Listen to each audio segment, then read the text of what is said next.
So, before I lose you for time, I just have to ask you about your franchise. Because I know you probably don't think of yourself as a guy who has a franchise. Foot Locker? No. But I just feel like your franchise, which is great to have a franchise, and yours is a great one, because it was a great show. Yeah. You did it in the 90s, you rebooted it a few years ago. Yeah. There's been 2 movies. Yeah. You're gonna do it again, and you should do it again. Right. Because it's a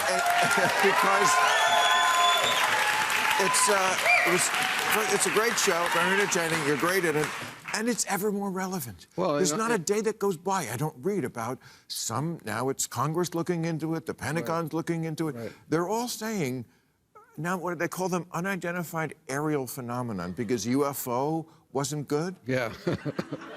They're rebranding. Why? It's the same fucking thing. Did I ever tell you my theory of the UFOs? No. You might like this. I know we're out of time or whatever. No, go. It seemed to me, do you remember, the phenomenon of like Ship of Fools back in the medieval times? They didn't really have prisons built or insane asylums built. It was before that. No, I didn't read that book. So, well, the idea was like sometimes they would take their criminal offenders or their insane people, put them on a ship and send them out. Like, we don't want to deal with you anymore. We're going to put you out on the high seas. And woe be to you if you come upon this ship of fools. That's what Ship of Fools is when you hear that. So I think because people that have dealings with aliens that tell us stories, usually they get their teeth drilled and their anuses probed.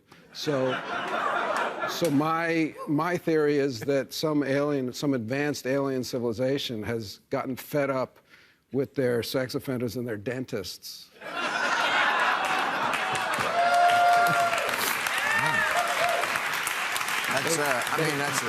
And they put them on an intergalactic ship, send them out into the great sea of the beyond, of the galaxies, and sometimes they come around us. Or it's just their dentist, and it's a very deep cavity. Well, that's right.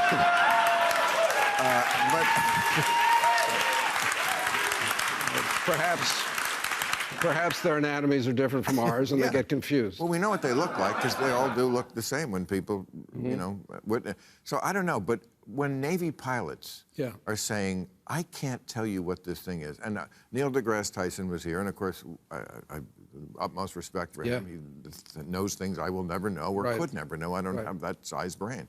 Okay, so he poo-pooed the idea that it's aliens. He did. Yeah, he said, why did they just reveal themselves to Navy pilots? Well, it took me a year, Neil deGrasse, but I figured out an answer. What is it?